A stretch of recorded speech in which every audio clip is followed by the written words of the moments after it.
Hello. Welcome to our Wednesday devotional. Thank you for joining me today.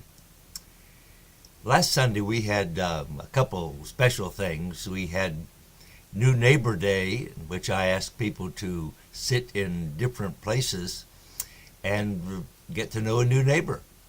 And we had a wonderful time, a lot of laughter and people meeting other people. Some people moved as a group and they were still sitting by the same people, but they still had fun.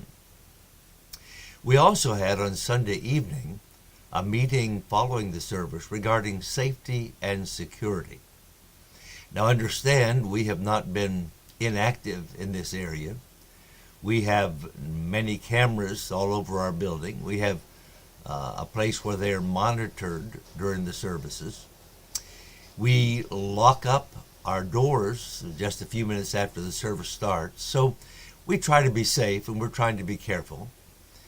But in a recent meeting, I was reminded that we may need to upgrade our safety and security proceedings. So we had a meeting, we met with our people and got a lot of good ideas, and got some ideas that probably could not be implemented here.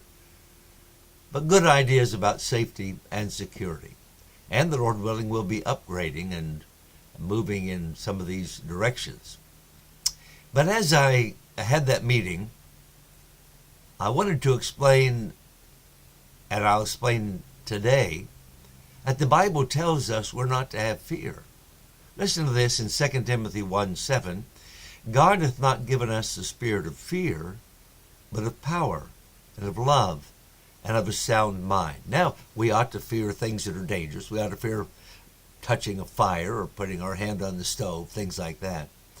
But when it comes to our daily lives, we really don't need to have fear.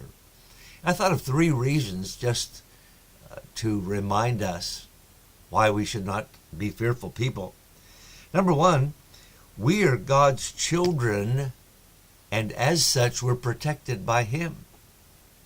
Now, my children are all grown and adults, and most of my grandchildren are adults, all except a couple of them.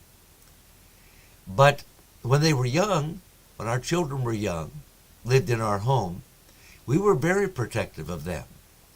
There were places we wouldn't let them go. There were times we said, it's too late at night, you don't need to go outside. There were things we wouldn't let them do because we protected them. It wasn't that we were trying to be overbearing and bad parents, but we loved them. And our God loves us. He protects us. We're His children, and we need to realize that some of the things that happen in our lives are for our protection. We can be thankful that we are His children. Second thing is we can remember that He only allows into our lives those things that will be for His glory or for our good, or for both His glory and our good. All things work together for good to them that love God. We know those verses. We need to apply it to our daily lives and fearful situations. There are places that I don't want to drive and go. I want to stay away. But He protects. What a blessing it is. Every time I think of His protection, I think of driving. I try to drive carefully, but there are times when someone will come up on me quickly, or something like a motorcycle. I won't see that at first glance, and I realize how that God is protecting us all the time. There's a third thing to realize, and that's this. We can trust Him every day.